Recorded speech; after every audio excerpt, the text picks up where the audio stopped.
Juan Sebastián Chamorro in Managua. Welcome to HARDTalk. Welcome to HARDTalk.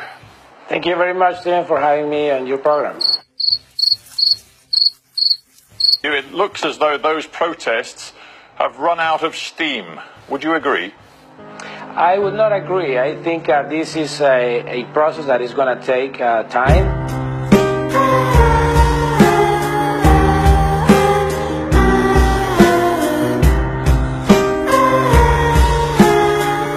Number one, you use the language of Ortega being a dictator, and in the recent past you've compared him directly with Anastasio Somoza, of course, the infamous dictator who was toppled in 1979 in Nicaragua. Of course, there is a fundamental difference. Daniel Ortega wins elections. He last won a thumping great majority in 2016. So this is an elected president. He is not a Somoza-style dictator.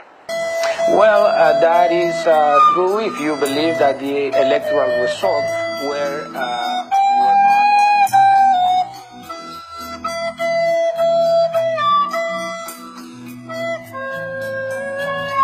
In recent months, we've also seen protesters using arms and homemade mortars against government forces, which does rather question what is happening on the streets, whether this is simply a question of civilian protesters or actually a militarized opposition. No, there has been people from all walks of life, workers, business leaders, peasants, students, who are putting barricades on the streets of Managua and other cities to defend. Well, on the 13th of July, for example, in a commune, Morito, in Nicaragua, we had clashes in which 4 police officers were killed and just 1 protester. And this is figures coming from the Nicaraguan Center for Human Rights. So, you know, it is clear. Hello, darkness, my old friend.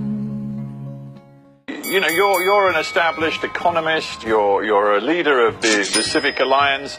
You come from an elite family, a very respected, comfortable background in Nicaragua, but many of the people you've been encouraging to take to the streets are students, they're poorer people, people worried about their social security benefits, and they are the ones who are in the line of fire, and yet you keep telling them to keep up the street protests, to keep up the street action.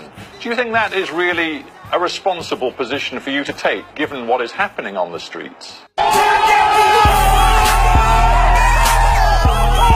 Absolutely it is. That's the only reason and the only way that we can put pressure on the people on the streets. I myself have been on the streets. I was in the streets yesterday. Final round.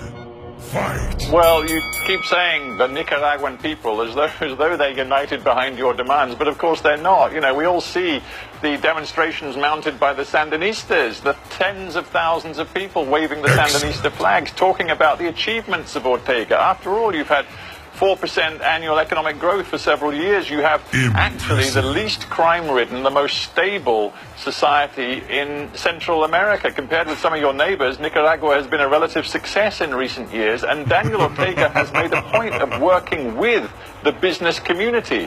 You put all of that together, and actually Ortega's achievements are not inconsiderable. And many people in Nicaragua think that he's better stay in power rather than have you guys muck things up. Fatality.